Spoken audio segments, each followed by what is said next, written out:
Good morning. Happy Monday. That's right. Best day of the week. And you two both have different backgrounds. We do. Well, first, welcome back, Jamie. We have missed you this month. You've been globe-trotting, running around the country. So great to have you back. Excited to be back. Last week of my sabbatical, month July off, joining you guys here from my cabin up in North Georgia, getting some work done. I do have the kids with me. School doesn't start till next week, so if anyone jumps in, criminal that these kids are starting school the first week of August. I just cannot wrap my mind around that. They got out in May, so that's true. Right. I do want to give a quick. Oh, sorry. Go ahead, Jamie. You're a month early on it's August that you're supposed to take off. That's what I heard. That's Europe. Yeah, you just front run Europeans. Yeah, U.S. takes July off. So just make sure no work gets done during the summer. Correct. Beautiful.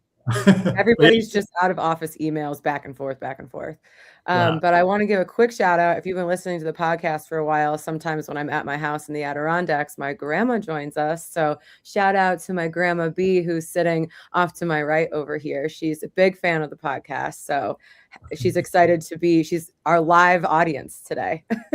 Grandma B. Yeah. And I also want to give a shout out to Michael for throwing a really incredible retreat last week. We were down in Sarasota with 30 industry leaders, just having really incredible conversations, a great time, perhaps overserved on occasion.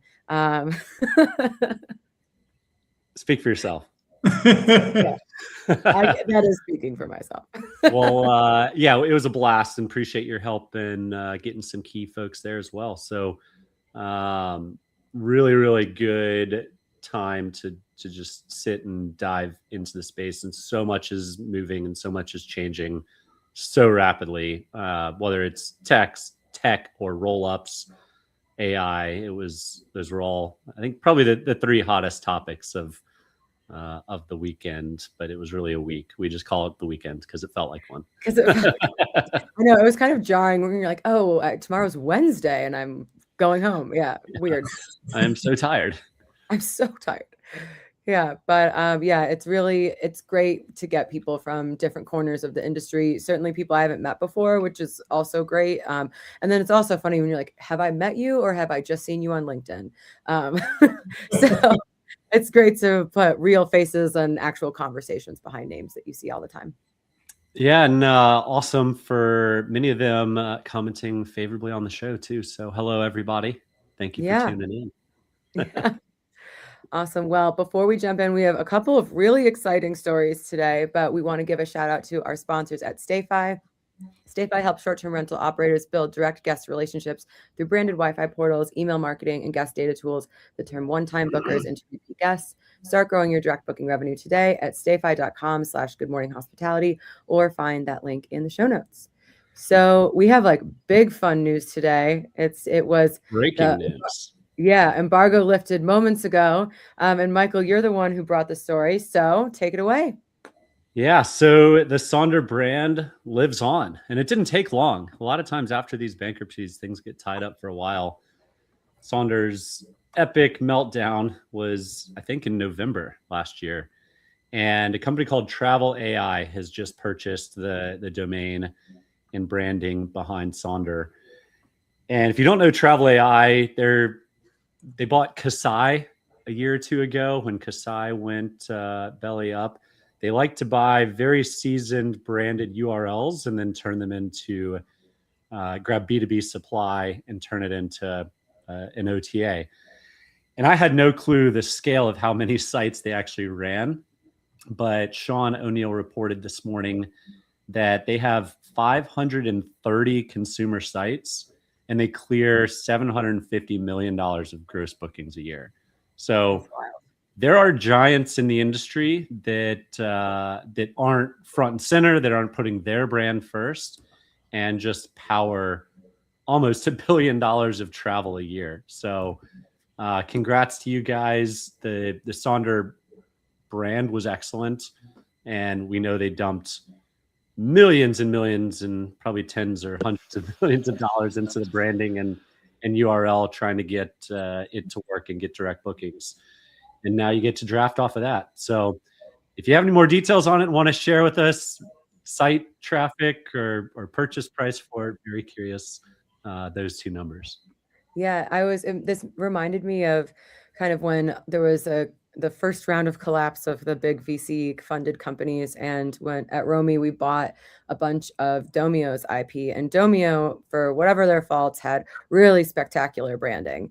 And I remember we bought, some of their IP, but one of those things was an app that they definitely spent at least $1 million on. Like, there's a group of people at Domio that worked really, really hard on it, and we bought it and then did nothing with it because it wasn't useful to us at that time.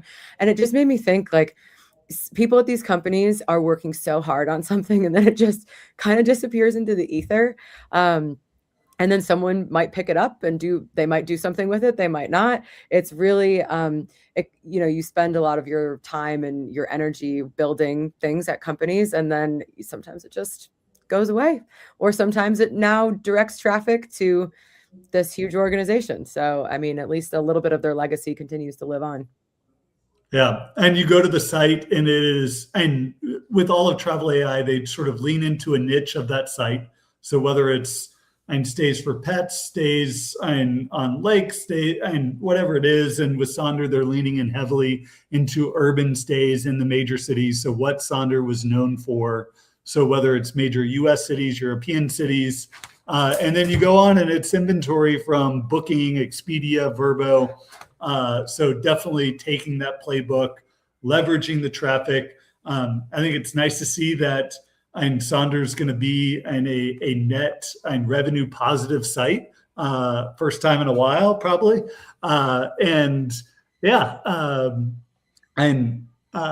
It's interesting to see another one of the brands that's been part of the industry and leveraged again for just the traffic that they're able to generate. So maybe, and is this ultimately just the graveyard of past VC funded companies in our space? A great business model, really, if you buy them for the right price. So yeah, I mean, think about all the work and all the money that Sonder put into building the reputation of that site, and now they're like, cool, like 50. I think that they said 50 domains, global trademark 70 domains, 50 global trademark registrations. So again, a lot of money and a lot of effort were put into those, and now they belong to Travel AI.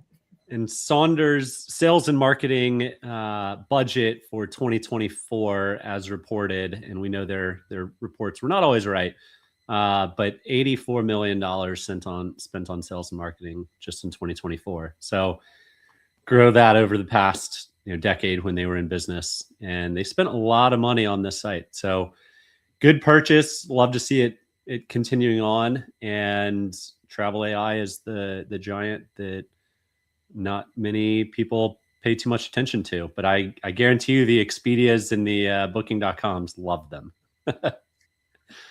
Definitely. Well, speaking of other OTAs, our next story is about Airbnb. We teased this previously about them getting into rental cars, but they are partnering with CarTrawler for car rentals in 5 countries. So that's the United States, France, Italy, Spain, and Australia. So if you're a customer in any of those markets, you can now book airport pickups and other services, including cars. So that's fun. I thought this was exciting to see who was powering it. Since at the product release, it was sort of, we have rental cars, but they didn't talk at all about who was powering behind it. So awesome job, Dennis, sort of getting the scoop on who was actually providing it. And CarTrawler is like the probably number one B2B provider of car rentals. So not a surprise. But I think the real scoop here is that they're under contract to be acquired by Expedia. So now it's going to be essentially Expedia powering car rentals at Airbnb.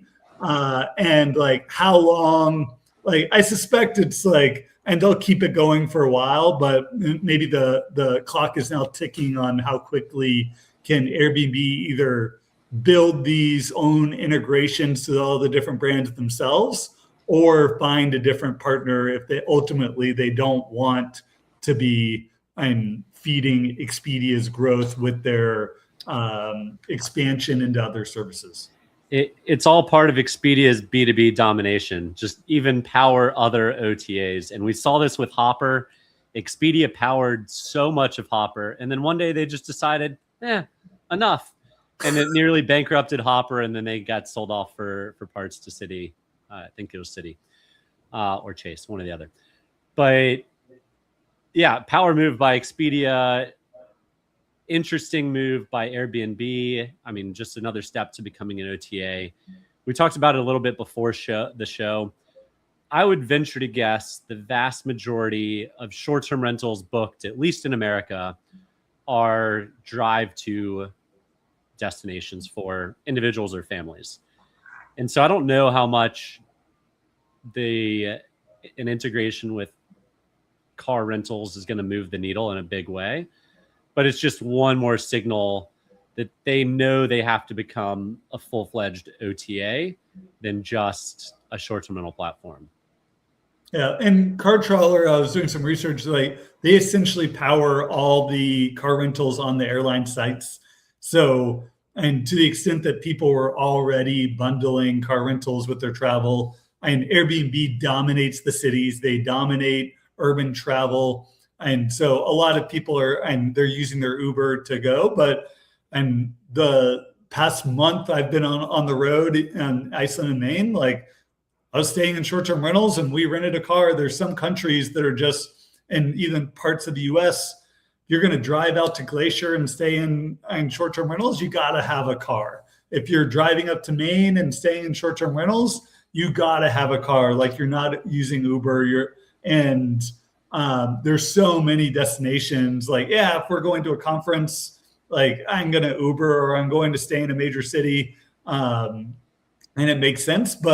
And even if you're flying down to Destin, like you got to have a car in that market. And Uber's not going to be, or Lyft is not going to be the primary mode of transportation if you're traveling with your family. Yeah, one of the interesting things, though, to me about this, even though that, we say that they power a lot of the other airline car rentals and things like that, I feel like for a public company like Airbnb, I mean, I guess the airlines are public, but it's not a direct competitor, it would be a huge red flag that the person controlling a part of your service supply is another major public OTA. Like, that just surprises me that kind of like, I don't know, incestuous behavior is allowed. I don't know. Well, it's a great way to trial it without having to put a ton of money towards it.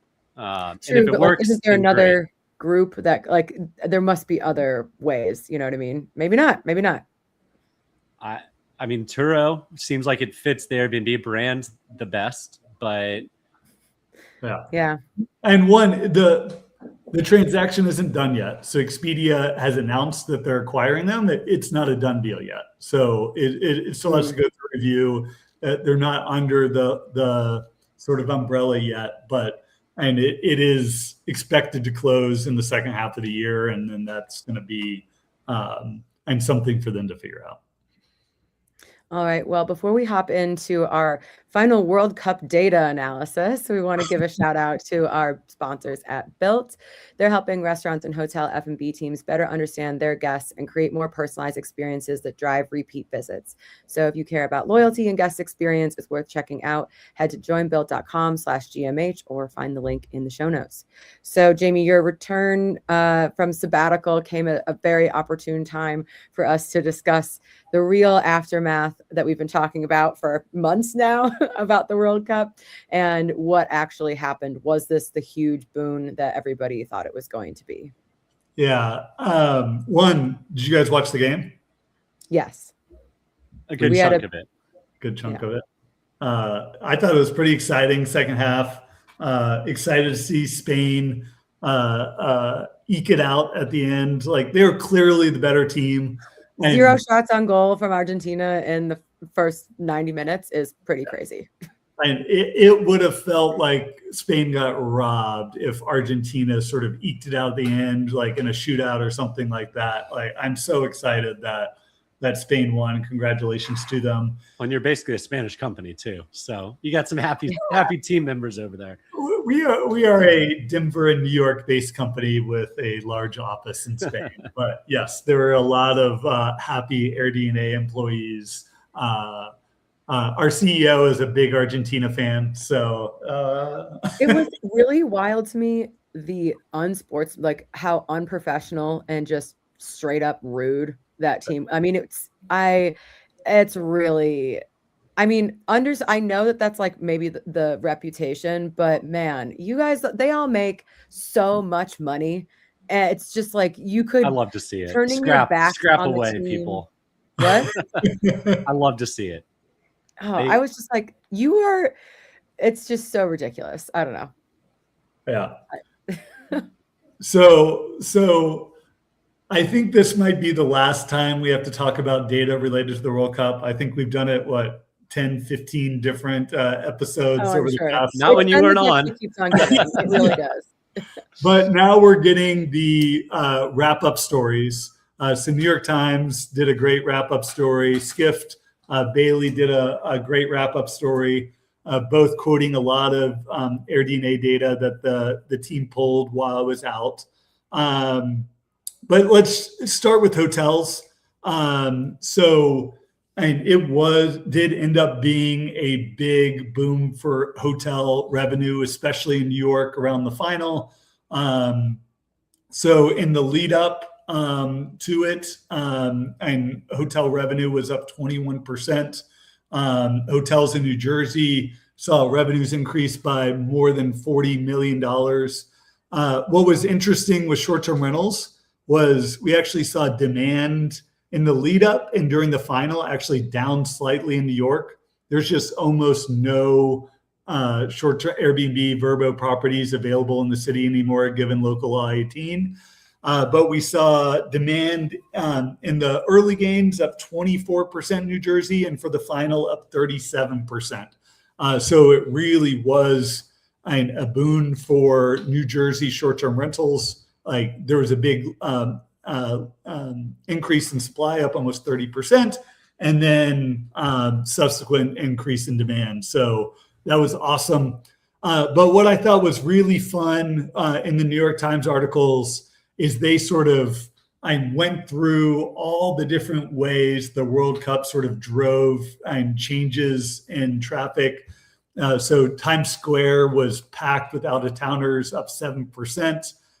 305,000 pedestrians walking through Times Square. You saw terrifying. Avoid. You saw bars and restaurants sort of packed with watch parties and all sort of supporting their different teams. On-premise beer sales up 14%, which is incredible. You even saw City Bike had its biggest month ever. So you think about riding a bike around New York City in June and July, maybe not the best, but I know it was happening. And then my favorite, Tinder said they had a flood of out-of-town users, up 35% in New York around the Brazil-Mexico or Morocco game. So definitely expanding the dating pool around the games. Temporarily. Brandy, can you confirm or deny? I plead the fifth. Her grandmother is sitting. Sorry, forgot B. No, okay. Yeah. I can only speak to Boston data, so you know. Okay. Yeah. Well, Jan Freitag in the Skift write-up had a good quote that I think kind of hammers it all home for us. The idea that we were going to have 104 Super Bowl ads all packed into one continuous demand story for 4 or 5 weeks, it's wildly optimistic. And I think if you look at the data from the US versus past ones in Qatar or Russia, the amount of locals going to the games or even just the sizes of the cities that the games are being played in are exponentially larger. So to expect a wild boom and compare it to past ones is not a fair assessment, just like the Olympics probably won't be for LA. When is that? This summer? Next summer? 2028. 2 summers from now? Mm-hmm. So these are great events for the local economies. I'm curious what the F&B, I mean, you mentioned beer sales was through the roof. Thank you, Scotland. Appreciate that. But I'm curious the impact it had on local businesses, people going to restaurants to watch games instead of the actual game. I'd suspect it was still a really, really strong economic turnout. Yeah, for sure. And then you also think about there's a couple things. First, FIFA is definitely I think the source of pumping a lot of the expectations, because it's part of the deal when they're going in to say, hey, you need to spend all this money on infrastructure and whatever, like you're going to make it back in this way, blah, blah, blah, blah, blah. So it did seem there was just like this naive optimism in the beginning of like, there was going to be basically the equivalent of a Super Bowl or a Taylor Swift concert, like every single day.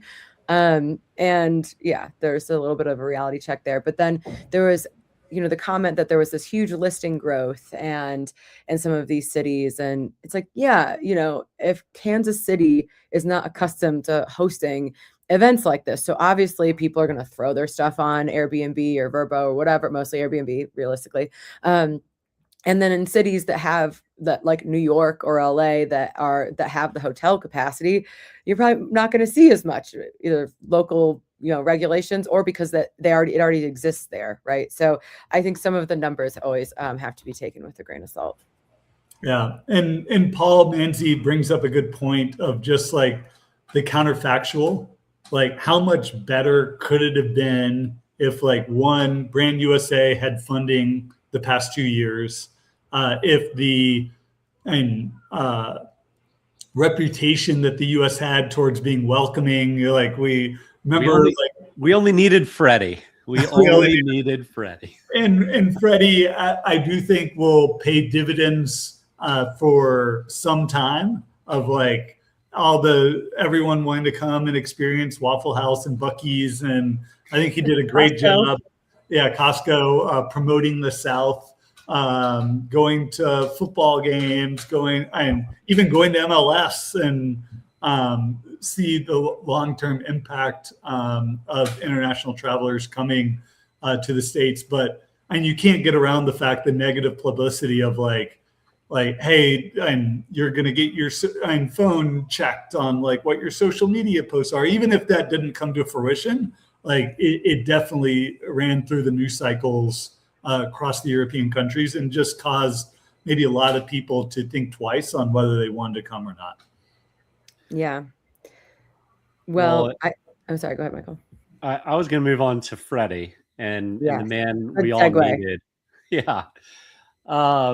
So if you don't know who Freddy is, you're living under a rock. But also, no one actually knows who Freddy is, except this German guy that came over with a couple of his buddies and was authentically documenting and like truthfully in awe of various parts of America. And he started in Tennessee or North Carolina and then worked his way through Georgia, stopped in my town of Auburn and went to the Messi game, Argentina versus Iceland, the last warm-up, made his way to New Orleans. By then he was like gaining steam and he went from 4,000 followers to 400,000 followers. Can you imagine how like dramatic that is for him? Like all of a sudden, like one day you're like, wow, like so many people are like listening to me basically. And the New Orleans Saints invite him into their practice facility and show him around. And then JJ Watt puts him up in a 5-star hotel in Houston. And all this time he was saying no to brand deals, no to private flights. Like one of the casinos tried to send him a jet to go visit him. And he's like, no, thanks. I'm going to drive from Texas to Oklahoma. That's all I want to do. And he, Ella Langley, I guess, is the musician that he fell in love with and went to one of her concerts. And anyway, he just highlighted an entire segment of America that Europeans don't visit. They go to New York, they go to Chicago, LA, Miami, and DC. And that's it. If you're not one of those cities, then you're not going there. And a couple of weeks ago, or maybe even last week, Brandy and I talked about Barcelona limiting travelers is probably a good thing for everyone else except for Barcelona, because then the travel goes to the Spanish versions of Chattanooga and New Orleans and Atlanta, right? You see a whole different segment of the country, and in many ways a more authentic and real part of how people live. And the sentiment also of Americans' view on Germany increased by 13 points because of Freddy. So his impact is not just felt in America, but felt in Germany. And these are the real stories that I wish news would just cover, because to Jamie's point, they're out there telling you you're going to go to jail if you try and come into the country. It's just not true. And it's just all fear mongering, and it's all politics. And Freddy's the man that we all needed and we didn't know. Yeah, I like that he didn't take brand deals. He didn't get corrupt. That's the thing is, if I feel like if he was an American influencer, they'd been like, absolutely, get me on that jet to the win. Yeah. So it's nice to see that he was sticking to, he was like, because I also think about it, like, when else are they going to have an opportunity to just drive like that? Like, I'm going to drive for 18 hours. It's going to be absolutely flat. And I'm going to be one state over. Like, it's an expanse that like is really hard to grasp. I even think, like, for Americans, if you haven't been to that part of the country, like how vast it is pretty impressive.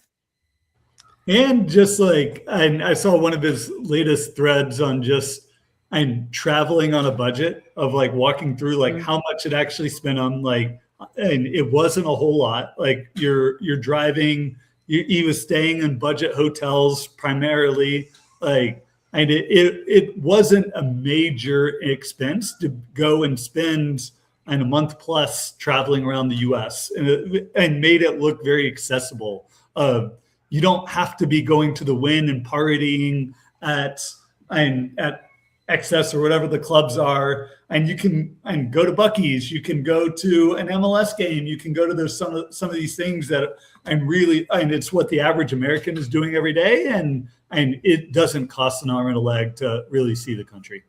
Yeah, and I really, what pulled out with him was how authentic it was, and it was like, very Germanic as well, just matter of fact of this is crazy. The European mind cannot comprehend this. Yeah, I thought was that the air conditioning quote? Because that really killed me when they were he's like, it's so hot outside, and then he goes, I'm freezing. It's just like, yeah, this entire stadium is air conditioned. Don't think about the environmental impact.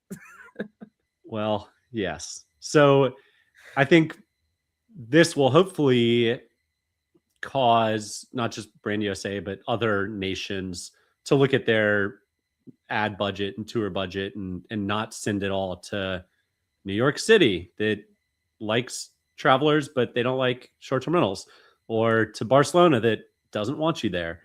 So just, I don't know if you can actually replicate it, except for the fact of quietly promoting the actual people doing the actual traveling, telling the real stories. Yeah, exactly. Well, that is a wrap on today's episode. What do you guys have coming up this week? Michael, James. Same old? Well, today's my birthday, so surprise. The kids are super excited. They're at the most fun age where they think the world of dad and wake up and are just so excited that it's your birthday. So did you get breakfast in bed? No, I got up to have coffee before the kids got up. That's more important. Well, happy birthday. Okay. Maybe they're not at the age yet where you can get a actually well-cooked meal in bed.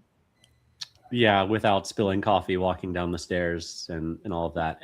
Eggshell in the eggs. But yeah, we might pop down to Dauphin Island sometime this week if we can catch a window. But other than that, one of the last weeks of summer. School starts for us next week as well, the end of next week. Are you excited about that?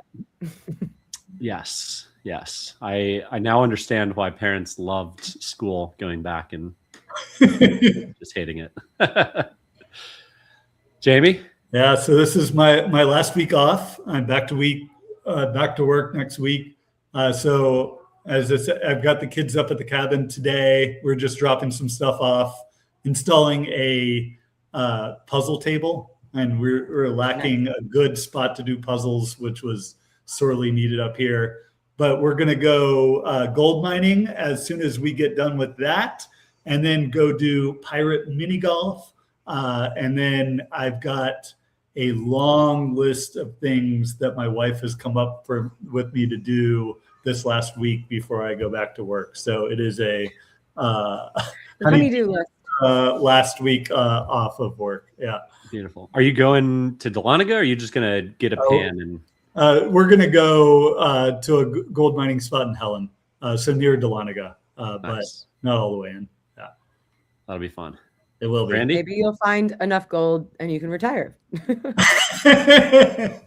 Billions of gold was pulled out of North Georgia. So yeah. We have tried to pan the creek that is on the property. We have found nothing so far, but we're still hopeful. Keep trying. Yeah. Amazing. B? Well, yeah, I'm off to New Jersey for a meeting today, and then I'll be back up here because I have a pretty huge family reunion this weekend. Around 300 of my extended family, and I am helping cook food for all those people. So it's my cousin Chef Ted Andres and I. over here. Yeah, he's it's really gonna be kind of crazy. I was looking at like the RSVP ticker and I was like, oh my God, so many people. We have a band and some DJs, and it'll be fun. And you know, it's gonna be what it is. It's gonna happen. So wish me luck. Do you know half of them?